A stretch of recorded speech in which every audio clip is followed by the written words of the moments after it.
Je suis ravie de vous accueillir dans ce nouvel entretien de 30 minutes avec. 30 minutes avec est une série d'entretiens avec des décideurs, activistes, artistes, académiques sur des questions d'actualité pour le continent africain. Donc aujourd'hui, nous sommes toujours à Kigali dans le cadre de la fondation du week-end de la gouvernance de la Fondation Mo Ibrahim. Et aujourd'hui, nous avons une invitée spéciale qui parlera avec nous du thème du service public en Afrique et plus particulièrement au Sénégal. C'est une la première sénégalaise, leadership fellow de la Fondation Mo Ibrahim au Centre du commerce international, ITC. Elle est actuellement conseillère au sein du cabinet de la directrice exécutive. Oulimata, puisque c'est d'elle qu'il s'agit, vient de l'Agence sénégalaise de la promotion des exportations, ACEPEX, où elle a dirigé la direction de la promotion et de l'intelligence économique et commerciale. Au cours des dernières 10 années, elle a promu les produits fabriqués au Sénégal sur les marchés étrangers et a mis en œuvre nombre de projets d'assistance technique liés au commerce qui ont renforcé la compétitivité internationale des PME sénégalaises et leur connexion aux chaînes de valeur. Oulimata est titulaire d'un MBA en marketing et stratégie du Centre africain d'études supérieures en management, CESAG, et d'une maîtrise en arts, lettres, langues et communication, majeure en communication internationale de l'Université Charles de Gaulle de Lille, Lille 3. Oulimata Sarr Fall, bonjour. Bonjour. Nous sommes ravis de vous avoir comme invité et vous sommes reconnaissantes d'avoir accepté notre invitation. Donc c'est un plaisir de vous rencontrer ici à Kigali, d'autant plus que le thème de cette année porte sur le service public en Afrique. Vous êtes un pur produit du service public, étant donné que vous avez été à l'ACEPEX, comme mentionné auparavant.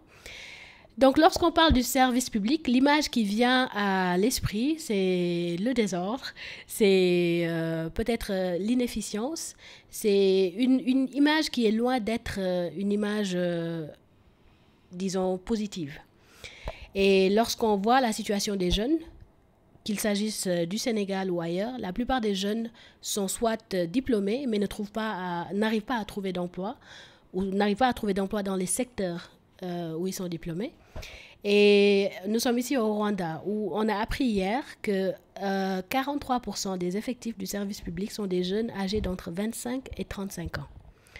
Donc lorsqu'on voit cette image, qu'est-ce que cela vous inspire? Qu'est-ce qui vous a poussé, en première instance, à vouloir travailler dans le service public? Parlez-nous un peu de votre parcours. Merci beaucoup, Rama.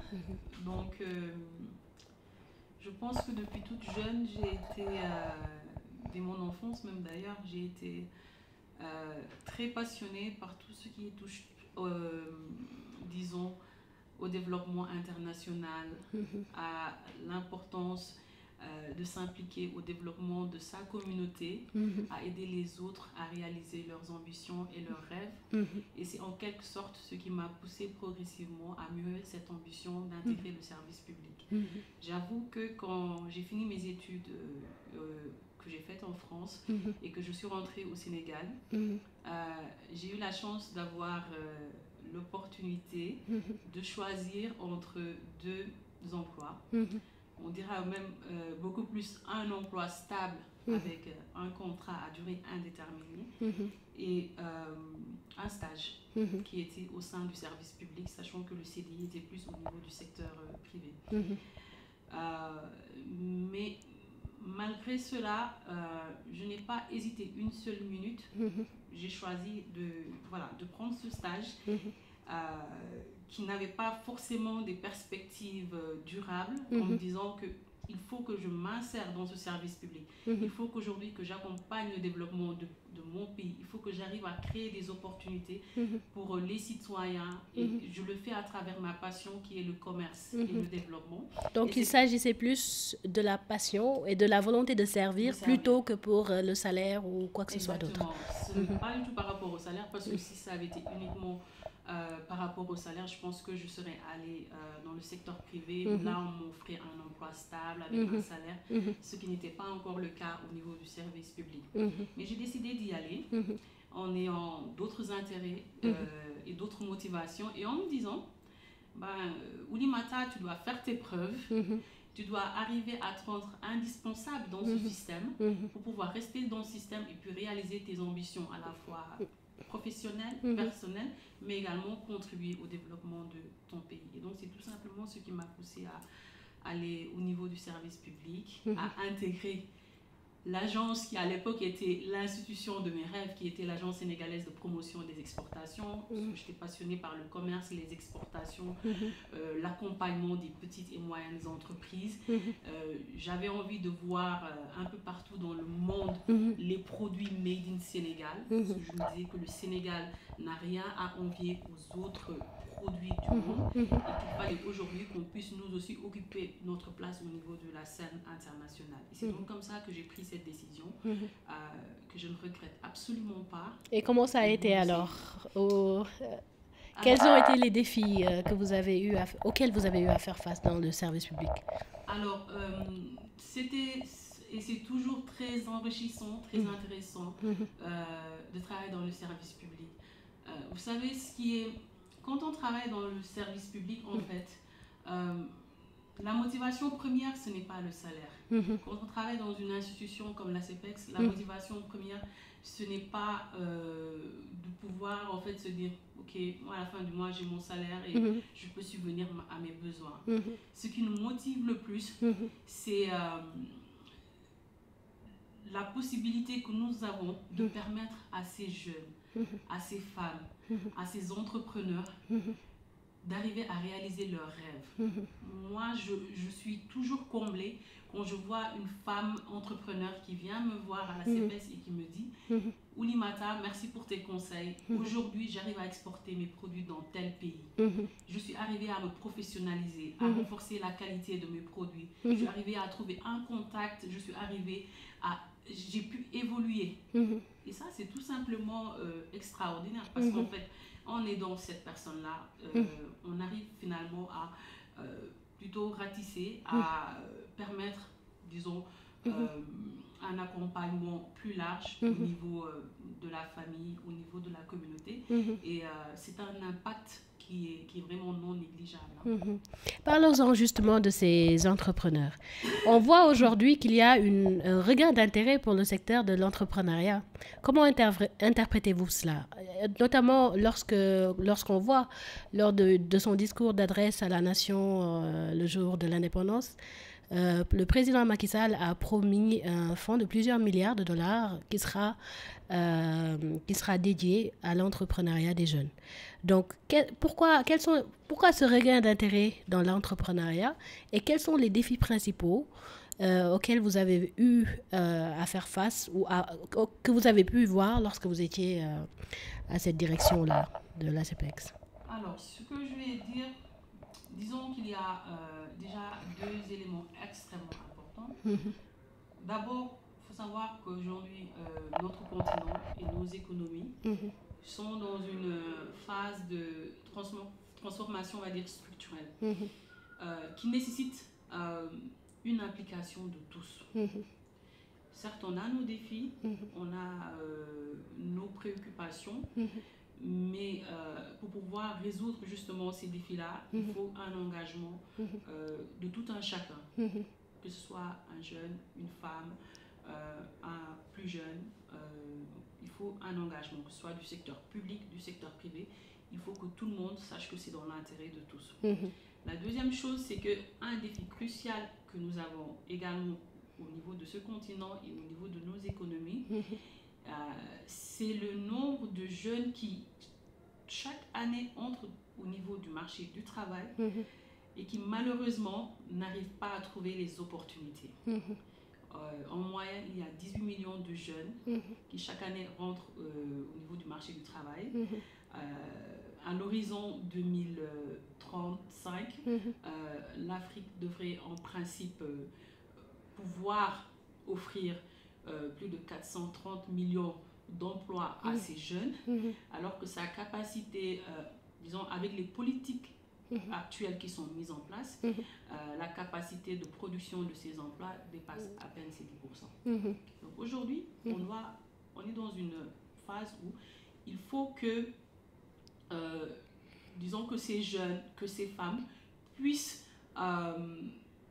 changer de comportement, changer de vision des choses et essayer d'être moins attentiste et plus accompagner beaucoup plus, on va dire, le développement, cette transformation structurelle. Et dans ce cadre-là, qu'il est important, justement, qu'on puisse promouvoir l'entrepreneuriat des jeunes et qu'on puisse inciter les jeunes, les femmes, en tout cas toute personne qui le souhaite, à pouvoir créer son entreprise, saisir des opportunités, pouvoir accompagner les personnes qui sont dans sa communauté à également avoir un revenu durable, pouvoir réaliser leurs objectifs de promotion sociale à travers la prise en charge de l'éducation, de la santé, entre autres, et in fine, accompagner le développement de leurs économies et du continent. C'est clair qu'il y a des défis.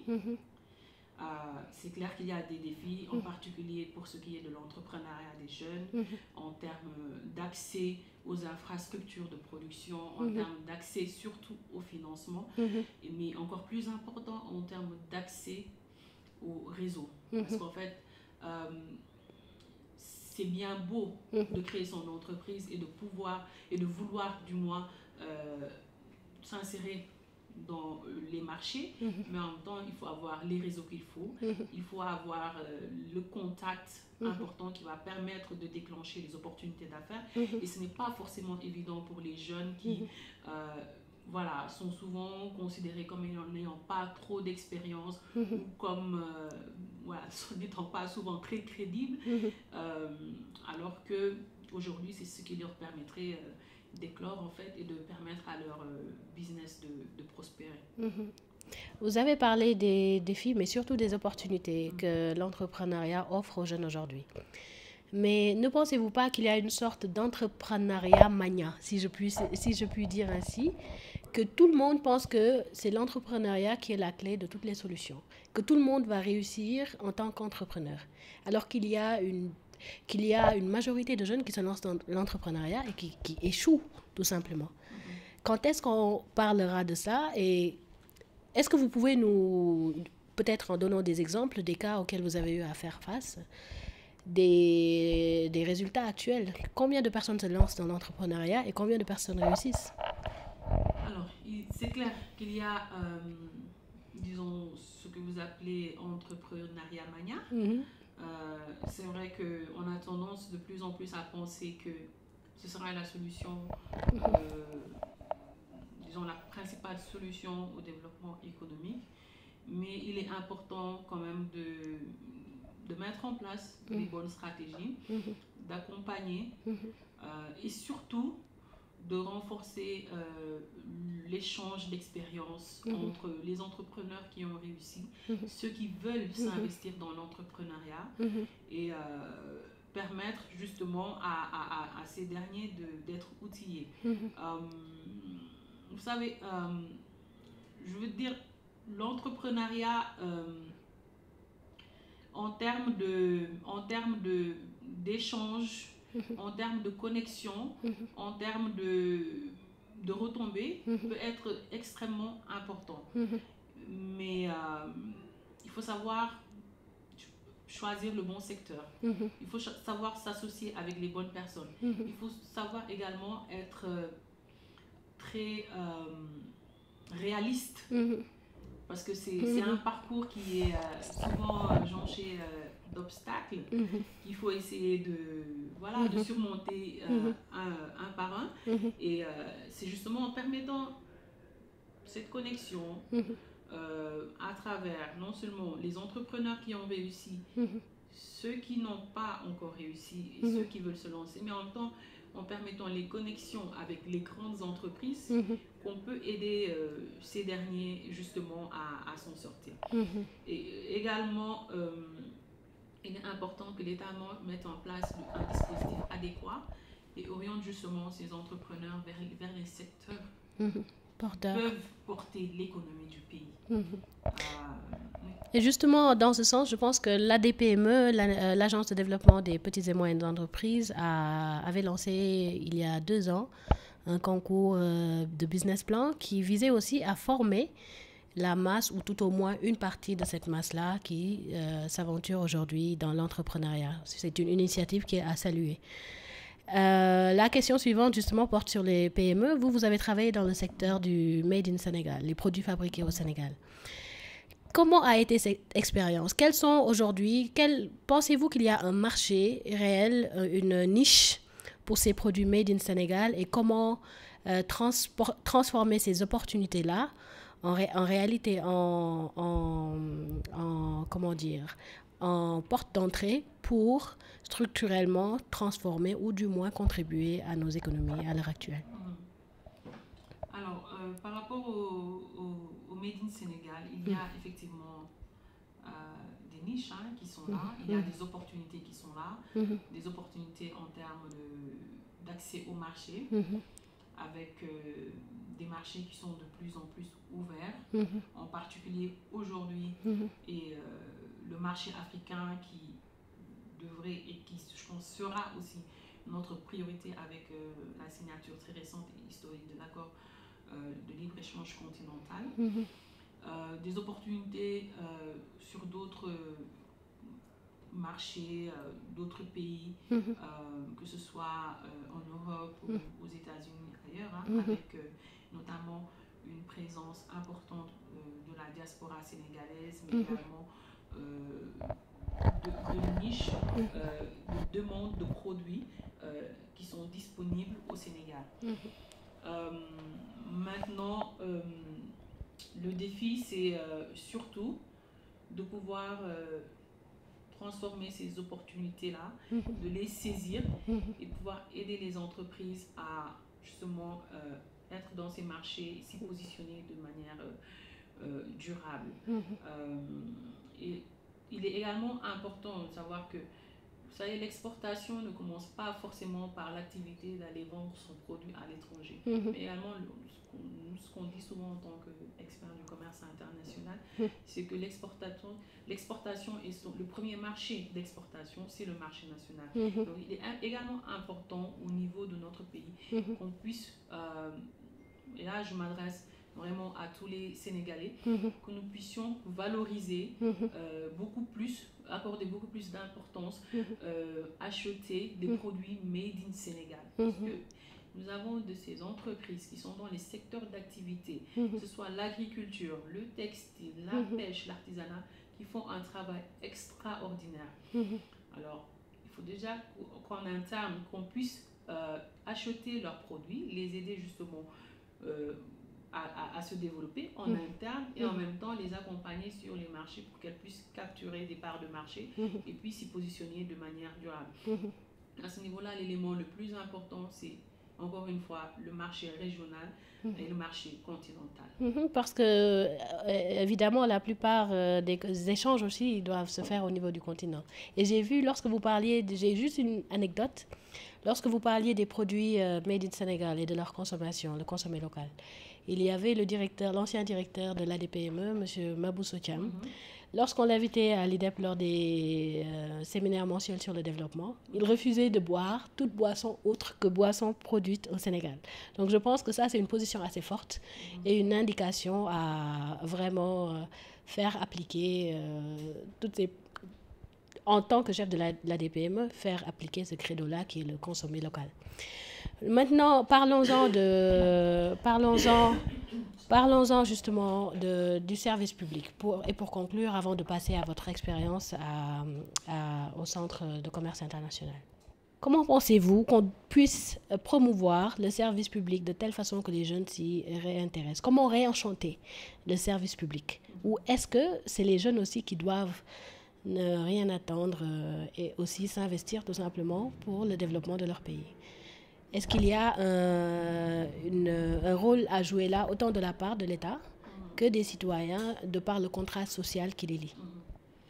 En fait, par rapport à ce contrat social entre l'État et les citoyens, je pense qu'il est extrêmement important de situer déjà les responsabilités et également de changer la mentalité, la perception que les citoyens ont du service public, que l'État puisse déjà faire tout un travail de sensibilisation sur l'importance du service public, les droits et les devoirs des citoyens, communiquer sur les services qu'il doit effectivement proposer et de manière efficiente à ses citoyens. Un autre point, c'est également, c'est aux citoyens également de valoriser les services publics, de se rendre compte que en fait ces services-là sont pour eux et c'est à eux de les utiliser. Si l'État produit un service qui n'est pas utilisé par un citoyen, c'est un investissement qui est perdu. C'est une équipe qui est payée, c'est des ressources humaines, des ressources techniques, financières qui sont mises en place. Et si ces services ne sont pas utilisés, c'est un investissement qui est perdu, qui peut être mis ailleurs. Donc il faut également que les citoyens puissent utiliser les services publics de manière à ce que l'État puisse répondre à leurs demandes et de progressivement voilà, développer les investissements vers des services beaucoup plus efficients, adaptés aux besoins des citoyens. Mais pour cela également, il faut, je pense, un dialogue permanent entre les citoyens et l'État. Puisque pour pouvoir proposer un service public adapté aux besoins, il faut un éternel dialogue pour pouvoir identifier les besoins pour avoir des informations réelles, fiables, qui permettent de faire une planification stratégique qui est, mais une planification stratégique qui est efficace et qui permet en plus d'implémenter de manière très efficiente. Mais il faudrait également que l'État essaie un peu de s'ouvrir beaucoup plus. Moi, je prends l'exemple de, on va dire, tout ce qui est impôts et domaines, paiement des taxes. Pour moi, il est extrêmement important que le citoyen, depuis le bas âge, puisse comprendre le système qui est mis en place par son État en matière de paiement des taxes, en matière de collecte de ces taxes-là, et qu'on puisse expliquer à ces citoyens où vont ces taxes qui sont collectées, comment elles sont utilisées et quel est le service que l'État leur rend à travers ces taxes qui sont collectées. Et ça, c'est depuis le bas âge, parce que là, le petit garçon ou la petite fille qui comprend en fait que, voilà, moi, les taxes que l'État voilà, collecte auprès de mon père ou de ma mère, mais me servent peut-être à financer l'éducation ou à la santé, etc., ou aux infrastructures de transport, me permettent en fait de me rendre compte que finalement, c'est mon papa qui fournit cet argent-là et que, in fine, moi je dois valoriser l'infrastructure que l'État met en place ou que je dois peut-être beaucoup plus, en grandissant, utiliser ces services. Et ça, c'est extrêmement important. Donc, il y a également cette relation de confiance qu'il faut créer entre l'État et les citoyens pour justement permettre que ces services-là soient plus ouverts, que les gens on soit beaucoup plus conscients, parce que ce qu'il est déplorable de noter aujourd'hui, enfin, je parle en tout cas par rapport à mes connaissances, mais en faisant rien qu'un minimum de sondage, je pense qu'au niveau du Sénégal, on se rendrait compte que la plupart des citoyens ignorent quels sont les services qui sont mis en place par l'État dans différentes catégories, que ce soit la santé, la justice, l'économie, etc. Et donc, je pense que c'est un rôle pour l'éducation civique, qu'on en sache davantage pour promouvoir cette culture-là de la citoyenneté, mais aussi que les citoyens aient ce premier réflexe de s'informer sur tout ce qui se fait, surtout par rapport à ce contrat fiscal contrat social qui est avant tout fiscal, vu que tous ces services qui sont mis en œuvre le sont par rapport aux contributions fiscales des citoyens. Mais justement, lorsque vous dites que un sondage révélerait que la plupart des citoyens ne sont pas au courant des services qui existent, est-ce qu'il ne s'agit pas quelque part d'une faillite ou d'une rupture de ce contrat social-là, que les services qui sont proposés, les gens ne s'y reconnaissent pas pour pouvoir avoir cet intérêt-là d'en faire même la recherche, de savoir qu'est-ce qui se fait à l'heure actuelle. Est-ce que les services qui sont proposés, est-ce qu'il y a de l'innovation? Est-ce que l'État s'engage avec les citoyens vis-à-vis des canaux sur lesquels ils sont présents, que ce soit par rapport aux jeunes. Le Sénégal a une majorité de population jeune. Est-ce que l'État a ce dialogue-là avec les jeunes via les réseaux sociaux, par exemple? Est-ce que l'État a des services sociaux qui sont digitalisés pour en permettre une utilisation plus facile? Quelle est la situation actuelle et comment améliorer? Et ceci est notre avant-dernière question. Alors, je pense que l'État essaie d'innover quand même. Je pense que l'État essaie d'innover. Peut-être que c'est le maillage territorial qui n'est pas encore effectif ou éventuellement qu'il n'y a pas trop de communication. En tout cas, une communication qui est adaptée à notre environnement. Parce qu'il faut que également la communication soit adaptée. Mais je pense que l'État innove. J'en veux pour preuve le e-GovLab qui a été mis en place par le gouvernement et qui a permis à des startups de proposer des services à l'administration sénégalaise. Et les récipiendaires de ce concours-là, en fait, vont pouvoir offrir leurs services à l'État. Ce sont des services digitalisés en plus. Maintenant, après, c'est vrai que offrir des services digitalisés requiert aussi des infrastructures, la connectivité et voilà, de résorber le gap digital qu'on a, parce que la personne qui est à Tambacounda et qui a besoin d'un service administratif digital a besoin d'accéder à Internet, a besoin d'avoir ne serait-ce qu'un minimum un ordinateur portable. Donc je pense que l'État est en train d'innover, mais il faudrait une communication, je pense, beaucoup plus qui couvrirait, disons, l'ensemble du territoire. Surtout le monde rural qui constitue la majorité. Exactement, en particulier le monde rural. Et surtout, comme tu l'as dit tout à l'heure, surtout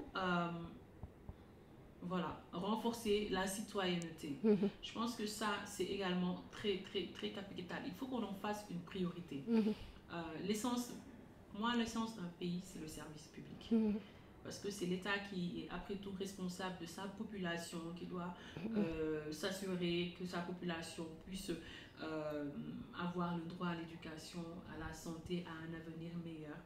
Et donc, forcément, l'État a un rôle capital à jouer. Et dans ce rôle capital-là, les services doivent fondamentalement être adaptés aux besoins des populations.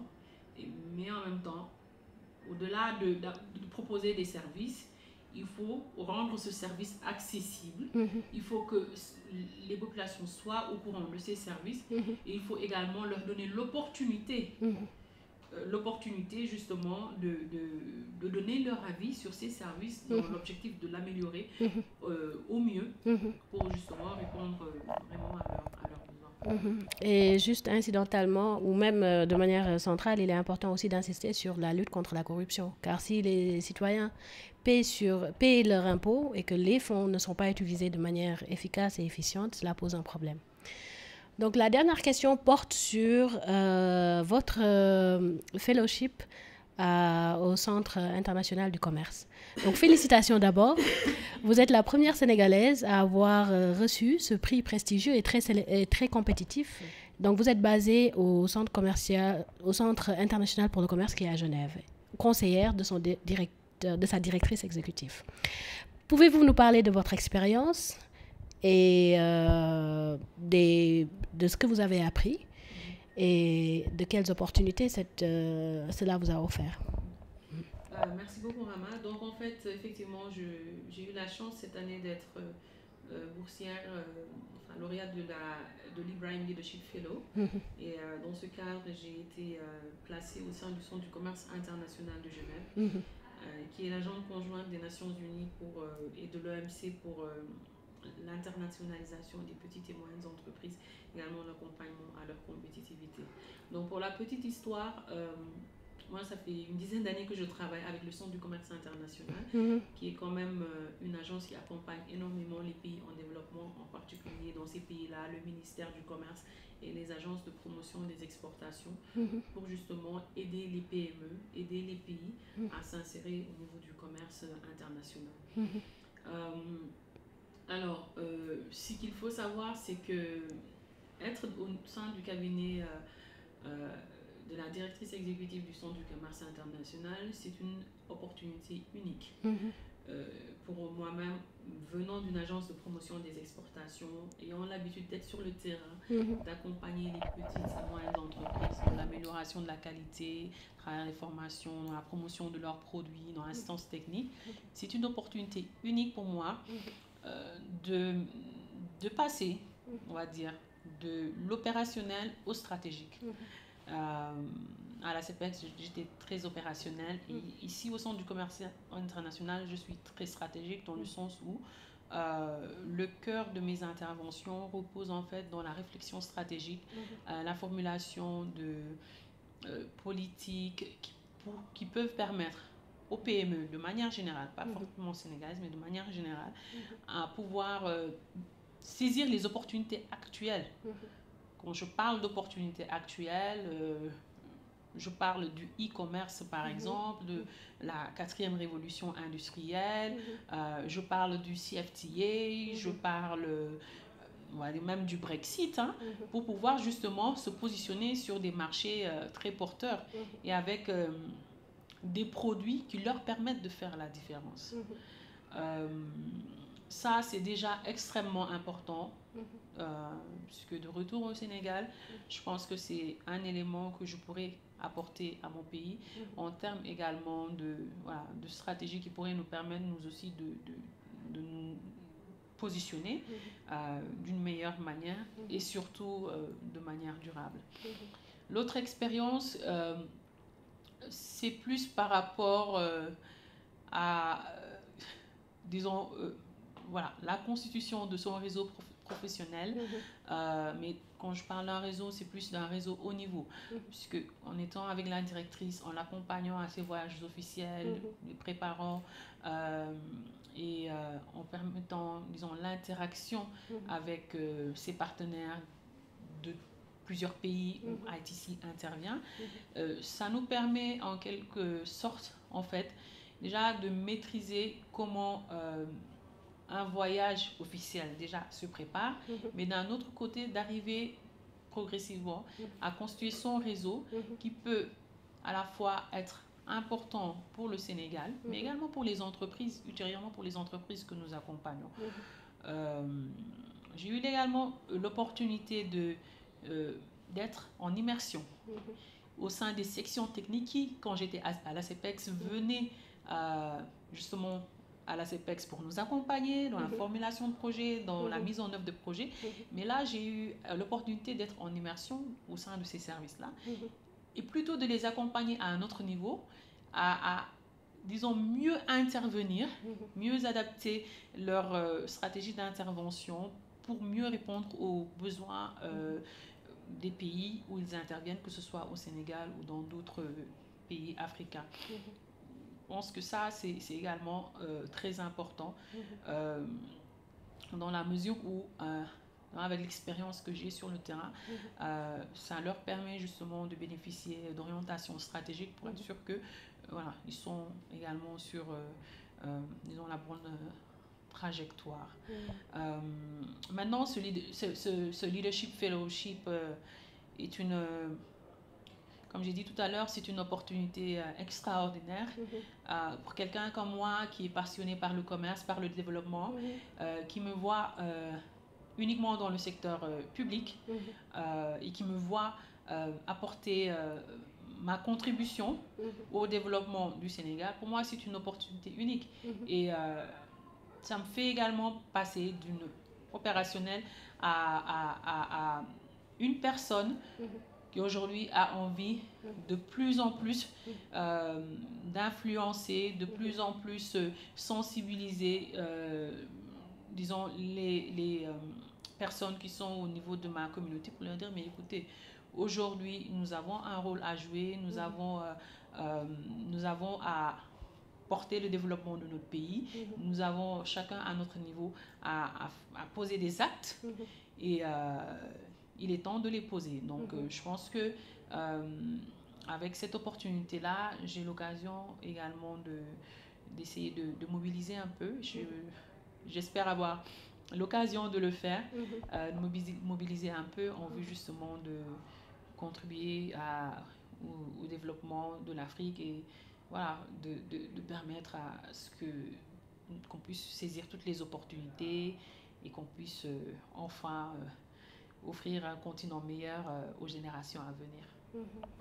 Sur cette note très positive, donc, à propos de votre expérience fructueuse au sein de ITC, qui sans nul doute sera capitalisée à votre tour, nous vous remercions d'avoir accepté notre invitation. C'était vraiment inspirant de voir une jeune femme, comme vous-même, au poste de leadership où vous êtes. Nous vous souhaitons le meilleur et à très bientôt. Merci. Merci beaucoup, Oulimata. Merci.